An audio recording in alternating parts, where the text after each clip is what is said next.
Assalamualaikum warahmatullahi wabarakatuh. Ketemu lagi dengan saya Delia Fitria Sulistiawati, kelas B2 Prodi PLB, NIM 211F10043, Universitas Argopuro Jember. Di sini saya akan menyelesaikan ujian tengah semester saya, mata pelajaran Pendidikan Anak Tunawicara dan Tunarungu yang diampu oleh Bunda Tati atau Ibu Sugihartati SPD MPD.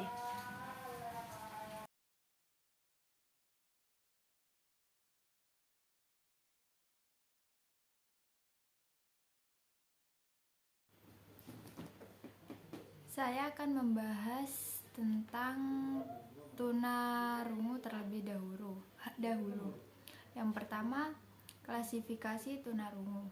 Dalam KBBI, tunarungu artinya rusak pendengaran dan dianggap lebih baik, halus, sopan, dan formal. Sedangkan tuli tidak dapat mendengar karena rusak pendengarannya dan terkesan lebih kasar.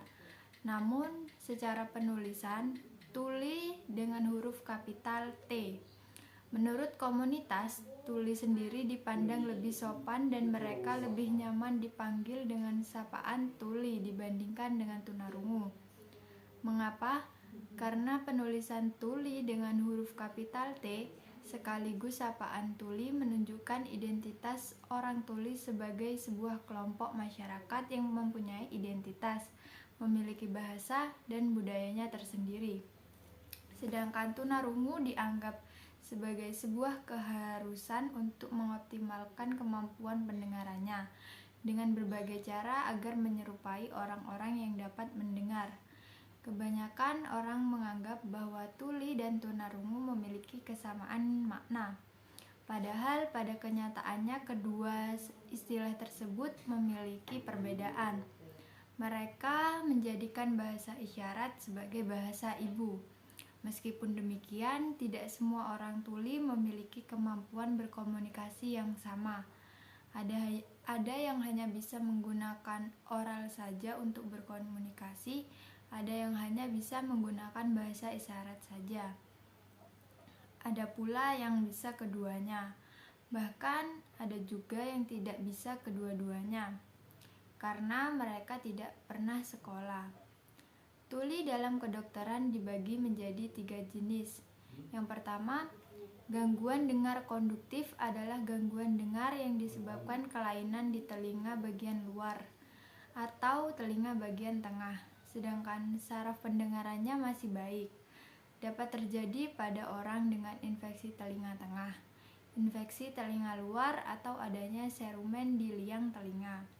Yang kedua, gangguan dengar saraf atau sensorineural, yaitu gangguan dengar akibat kerusakan saraf pendengaran meskipun tidak ada gangguan di telinga bagian luar atau tengah. Yang ketiga, gangguan dengar campuran, yaitu gangguan yang merupakan campuran kedua jenis gangguan dengar di atas. Selain mengalami kelainan di telinga bagian luar dan tengah, juga mengalami gangguan pada saraf pendengaran. Untuk menentukan jenis dan derajat ketulian dapat diperiksa dengan audiometri. Di samping dengan pemeriksaan audiometri, ambang respons seseorang terhadap bunyi dapat juga dilakukan dengan pemeriksaan BERA, atau Brainstem Evoked Response Audiometry.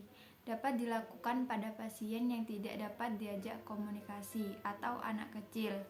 Informasi lainnya yang perlu diketahui ialah tuli memiliki tingkatan gangguan yang berbeda-beda, sehingga berikut akan dipaparkan secara singkat klasifikasi gangguan pendengaran antara lain. Yang pertama, gangguan pendengaran sangat ringan, 27 sampai 40 dB. Yang kedua, gangguan pendengaran ringan, 41 sampai 55 dB. Yang ketiga, gangguan pendengaran sedang, 56 sampai 70 dB. Yang keempat, gangguan pendengaran berat, 71 sampai 90 dB. Gangguan pendengaran ekstrim atau tuli dari di atas 91 dB.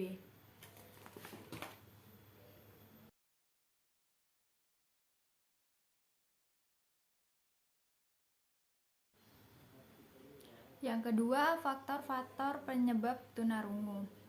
Faktor yang pertama, penyebab saat sebelum kelahiran atau sering dikenal dengan prenatal. Ada banyak faktor kondisi pada masa kehamilan yang membawa pengaruh pada kondisi bayi setelah dilahirkan.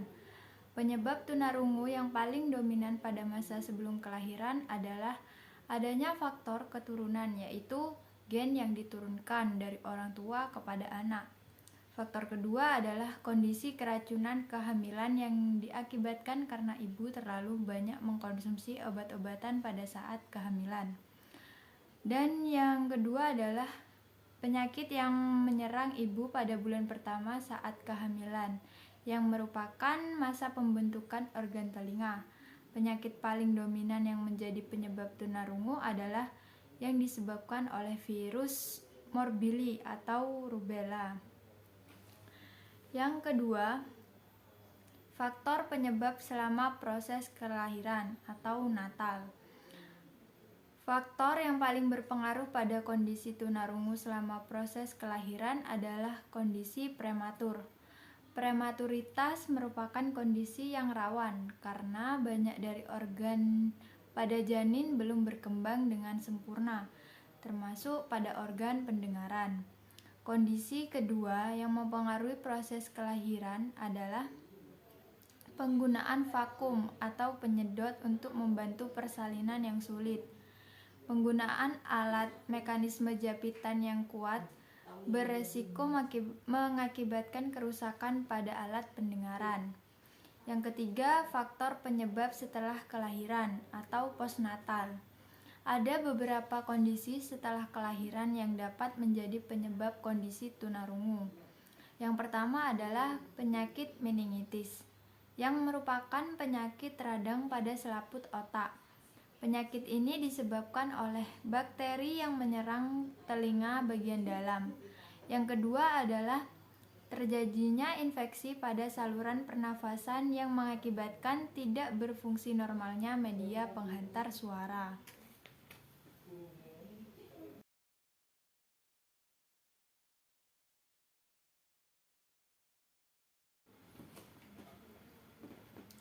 Yang ketiga, cara berkomunikasi dengan teman tunarungu. Yang pertama, mendapatkan fokus perhatiannya. Cara pertama yang bisa kamu lakukan adalah dengan mendapatkan fokus perhatian dari tunawicara. Ini merupakan langkah awal bagi kamu agar dapat berkomunikasi dengan mereka. Cara ini juga menjadi sebuah isyarat bahwa kamu ingin berkomunikasi dengan orang tersebut. Kamu bisa melakukannya dengan menepuk pundaknya secara halus atau melambaikan tangan padanya. Yang kedua, berbicara tidak terlalu cepat. Ketika kamu berbicara dengan orang tunawicara dan tunarungu, pastikan tidak terlalu cepat.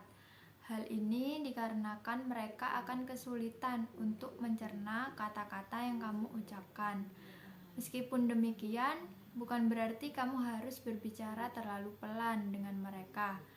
Bicaralah secara normal apabila kamu ingin berkomunikasi dengannya, karena mereka ternyata lebih senang dengan lawan bicara yang berbicara secara normal.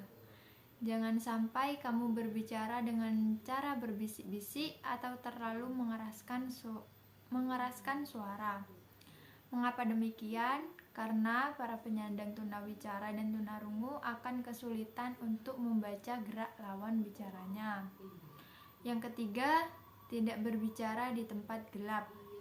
Pencahayaan juga sangat berpengaruh bagi kamu agar bisa berkomunikasi dengan penyandang tunawicara. Pastikan kamu tidak berkomunikasi dengan mereka di tempat gelap, karena akan menghambat proses komunikasi. Yang keempat, tidak sedang mengunyah atau merokok saat berkomunikasi. Saat berkomunikasi dengan tunawicara, pastikan kamu tidak sedang makan, mengunyah, atau merokok.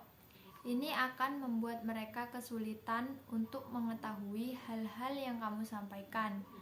Jika kamu berbicara sambil mengunyah atau merokok, maka proses komunikasi pun tidak akan berjalan efektif. Yang kelima, lakukan kontak mata ketika berkomunikasi. Apa sih fungsi dari adanya kontak mata saat berkomunikasi? Salah satunya adalah agar lawan bicara kamu lebih fokus pada hal yang sedang dibicarakan. Begitu juga ketika kamu berkomunikasi dengan tunawicara. Pastikan kamu melakukan kontak mata agar mereka bisa fokus pada pembicaraan. Yang keenam, lakukan komunikasi dengan sopan. Meskipun mereka memiliki keterbatasan fisik, tetapi kamu tetap harus melakukan komunikasi dengan cara yang sopan. Kamu harus menjaga perasaan mereka, jangan sampai membuat mereka tersinggung atau minder, karena mereka juga ingin dihargai dan diperlakukan dengan cara yang baik. Selain itu, ketika kamu akan menerima telepon atau mendengar ketukan pintu, jangan langsung meninggalkannya. Ada baiknya jika kamu meminta izin terlebih dahulu dan memberi penjelasan. Hal ini berkaitan dengan etika dalam berkomunikasi dan berlaku ketika kamu berkomunikasi dengan para penyandang disabilitas.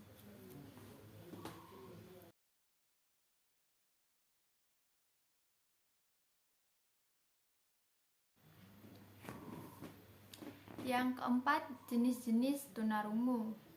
Menurut Melinda, terdapat 3 batasan dalam mengelompokkan tunarungu berdasarkan seberapa jauh seseorang dapat memanfaatkan sisa pendengaran atau tanpa bantuan alat bantu mendengar, yaitu sebagai berikut. Yang pertama, kurang dengar, namun masih bisa menggunakannya sebagai sarana atau modalitas utama untuk menyimak suara cakapan seseorang dan mengembangkan kemampuan bicara. Yang kedua, tuli atau deaf, yaitu mereka yang pendengarannya sudah tidak dapat digunakan sebagai sarana utama guna mengembangkan kemampuan bicara, namun masih dapat difungsikan sebagai suplemen pada penglihatan dan perabaan. Yang ketiga, tuli total atau totally deaf, yaitu mereka yang sudah sama sekali tidak memiliki pendengaran sehingga tidak dapat digunakan untuk menyimak atau mempersepsi dan mengembangkan bicara.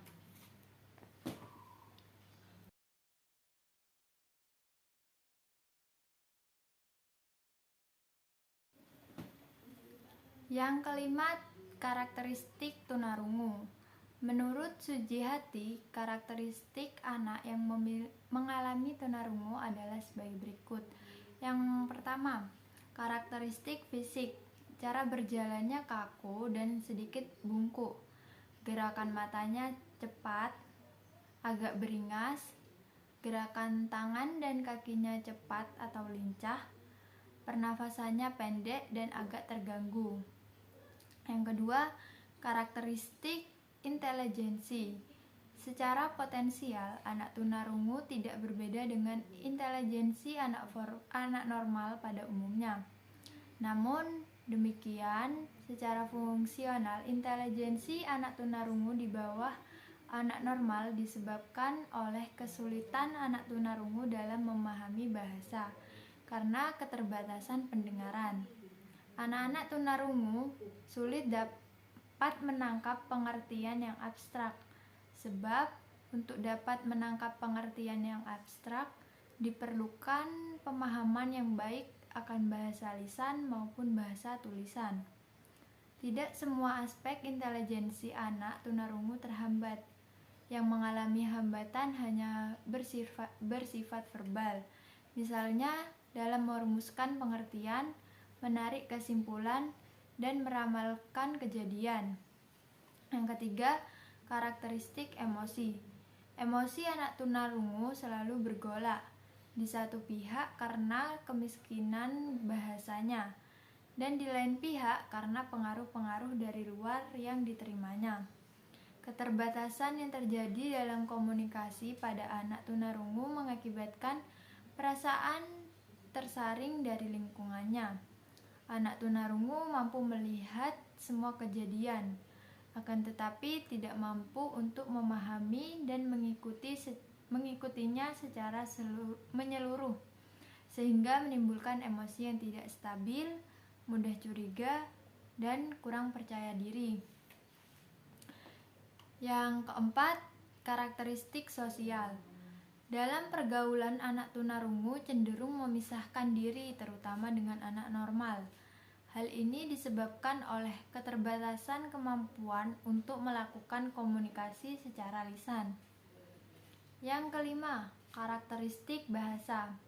Miskin dalam kosakata, sulit dalam mengerti ungkapan-ungkapan bahasa yang mengandung arti kiasan, sulit mengartikan kata-kata abstrak, kurang menguasai irama dan gaya bahasa. Hal ini disebabkan adanya hubungan yang erat antara bahasa dan bicara, dengan ketajaman pendengaran mengingat bahasa dan bicara merupakan hasil proses peniruan, sehingga para anak tunarungu sangat terbatas dalam segi bahasa.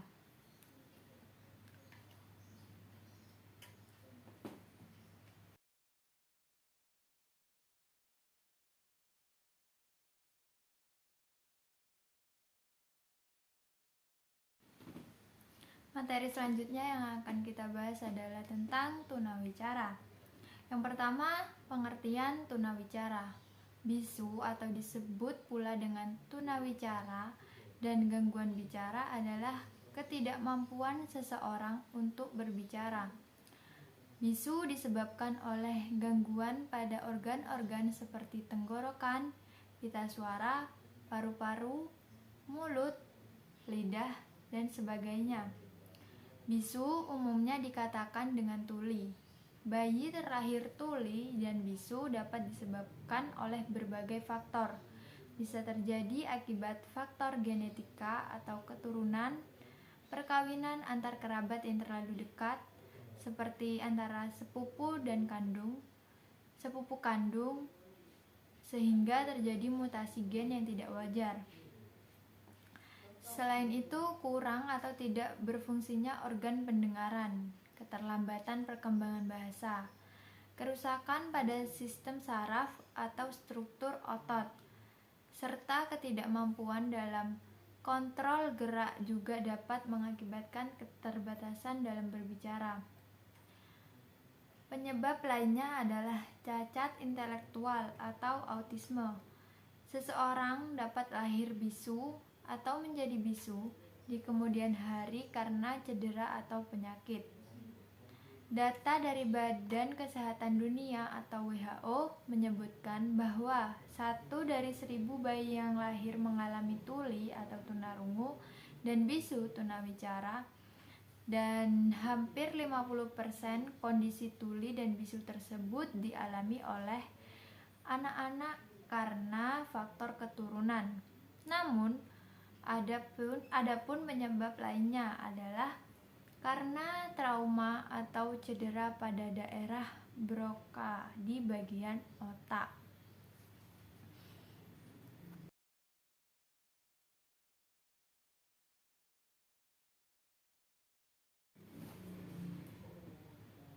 Yang kedua, ciri-ciri tunawicara.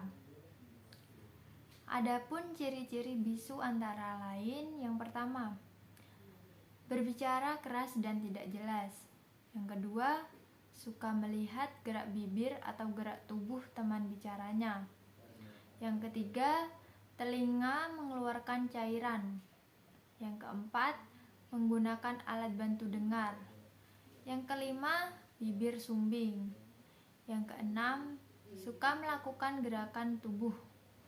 Yang ketujuh, cenderung pendiam. Yang kedelapan, suara sengau. Yang kesembilan, cadel. Tidak semua anak-anak yang menyandang kondisi tunawicara mengekspresikan gejala yang sama, Beberapa dari mereka mungkin dengan berdiri dan tak bergerak dalam pengaturan sosial tertentu dan tidak memiliki komunikasi apapun. Kecemasan dapat disebabkan oleh anak yang dimasukkan ke dalam situasi di mana sesuatu yang diharapkan dari mereka, atau ketika beberapa orang berada di daerah di mana mereka dihadapkan dengan banyak pertanyaan.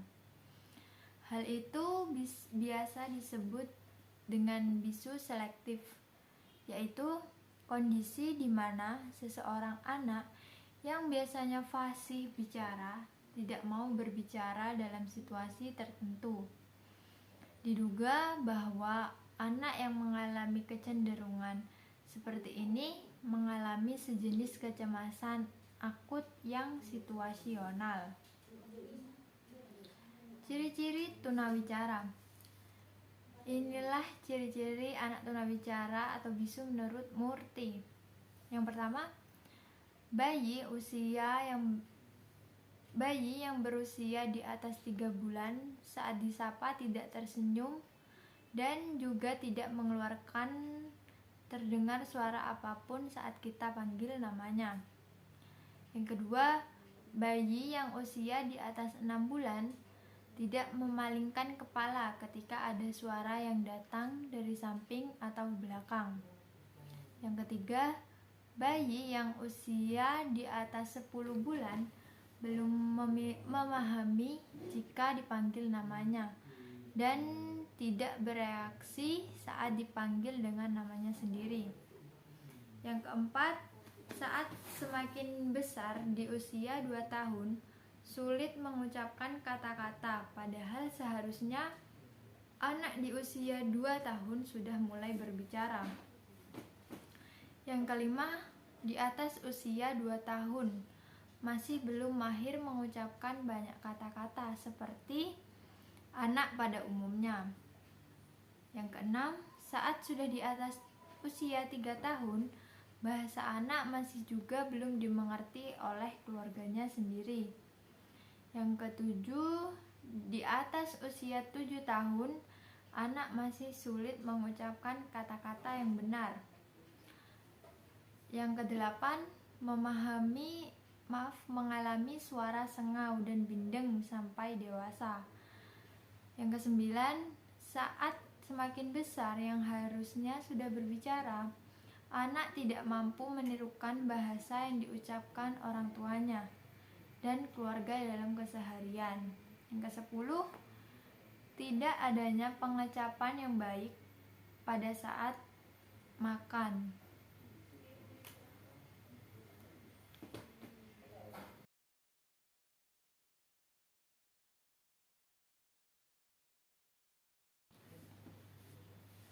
Yang ketiga, faktor penyebab tunawicara. Yang pertama, faktor sentral. Faktor ini meliputi adanya kerusakan pada susunan saraf pusat sehingga mengakibatkan anak tidak mampu berbahasa verbal yang spesifik, mengalami keterbelakangan mental, autisme, attention deficit hyperactivity disorder atau ADHD, dan gangguan fungsi kognitif lainnya. Faktor periferal. Faktor ini berhubungan dengan gangguan sensoris atau fisik, terutama gangguan pendengaran. Anak juga bisa menjadi tunawicara ketika motorik yang berhubungan dengan kemampuan bicaranya terganggu. Yang ketiga, faktor lingkungan dan emosional.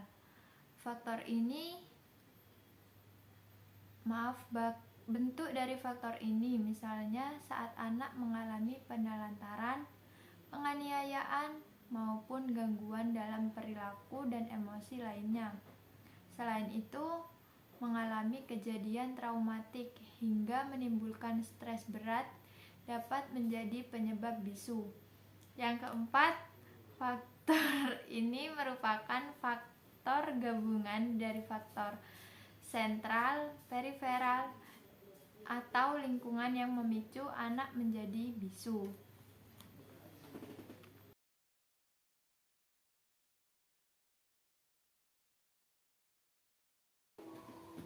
Yang keempat, cara berkomunikasi dengan teman tunawicara.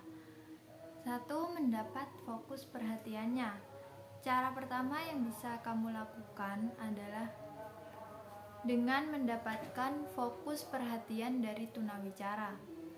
Ini merupakan langkah awal bagi kamu agar dapat berkomunikasi dengan mereka. Cara ini juga menjadi sebuah isyarat bahwa kamu ingin berkomunikasi dengan orang tersebut. Kamu bisa melakukannya dengan menepuk pundaknya secara halus atau melambaikan tangan padanya.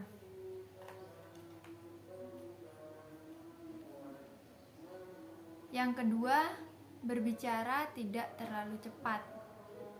Ketika kamu berbicara dengan orang tunawicara dan tunarungu, pastikan tidak terlalu cepat. Hal ini dikarenakan mereka akan kesulitan untuk mencerna kata-kata yang kamu ucapkan. Meskipun demikian, bukan berarti kamu harus berbicara terlalu pelan dengan mereka. Bicaralah secara normal apabila kamu ingin berkomunikasi dengannya, karena mereka ternyata lebih senang dengan lawan bicara yang berbicara secara normal. Jangan sampai kamu berbicara dengan cara berbisik-bisik atau terlalu mengeraskan suara. Mengapa demikian? Karena penyandang tunawicara dan tunarungu akan kesulitan untuk membaca gerak lawan bicaranya. Yang ketiga, tidak berbicara di tempat gelap. Pencahayaan juga sangat berpengaruh bagi kamu agar bisa berkomunikasi dengan penyandang tunawicara. Pastikan kamu tidak berkomunikasi dengan mereka di tempat gelap, karena akan menghambat proses komunikasi. Yang keempat, tidak sedang mengunyah atau merokok saat berkomunikasi. Saat berkomunikasi dengan tunawicara, pastikan kamu tidak sedang makan, mengunyah, atau merokok. Ini akan membuat mereka kesulitan untuk mengetahui hal-hal yang kamu sampaikan.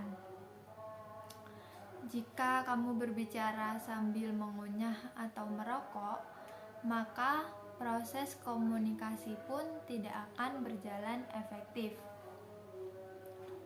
Yang kelima, lakukan kontak mata ketika berkomunikasi. Apa sih fungsi dari adanya kontak mata saat berkomunikasi? Salah satu fungsinya adalah agar lawan bicara kamu lebih fokus pada hal yang sedang dibicarakan. Begitu juga ketika kamu berkomunikasi dengan tunawicara. Pastikan kamu melakukan kontak mata agar mereka bisa fokus pada pembicaraan. Yang keenam, lakukan komunikasi dengan sopan. Meskipun mereka memiliki keterbatasan fisik, tetapi kamu tetap harus melakukan komunikasi dengan cara yang sopan. Kamu harus menjaga perasaan mereka. Jangan sampai membuat mereka tersinggung atau minder, karena mereka juga ingin dihargai dan diperlakukan dengan cara yang baik. Selain itu, ketika kamu akan menerima telepon atau mendengar ketukan pintu, jangan langsung meninggalkannya. Ada baiknya jika kamu meminta izin terlebih dahulu dan memberi penjelasan. Hal ini berkaitan dengan etika dalam berkomunikasi dan berlaku ketika kamu berkomunikasi dengan para penyandang disabilitas.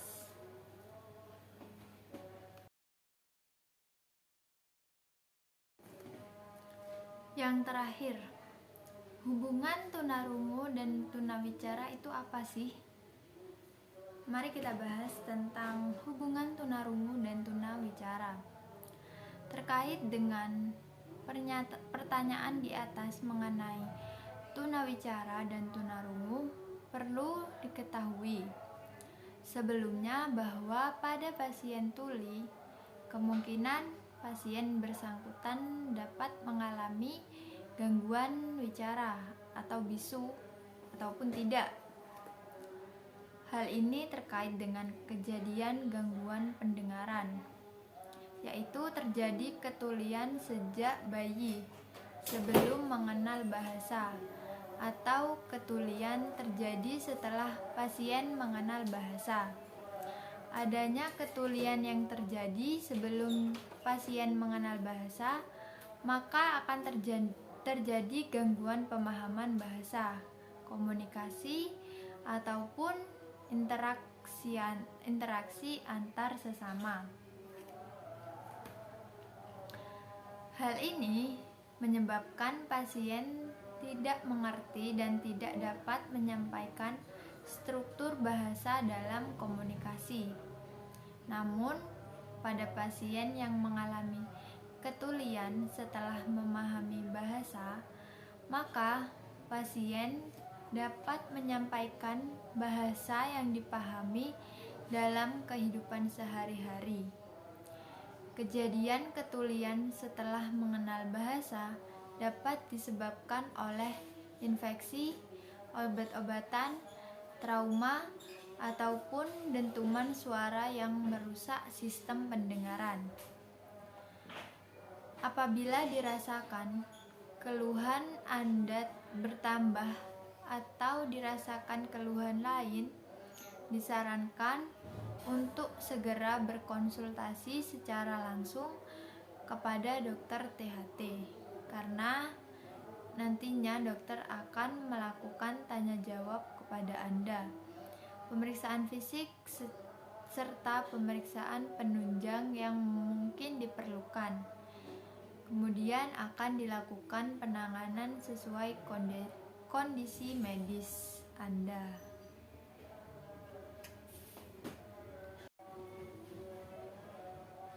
Demikian pemaparan materi yang saya sampaikan tentang ujian tengah semester tunawicara dan tunarungu yang saya sampaikan. Mohon maaf saya sampaikan apabila ada salah dalam tutur kata dan hal-hal yang kurang berkenan di hati. Akhir kata dari saya, terima kasih dan wassalamualaikum warahmatullahi wabarakatuh.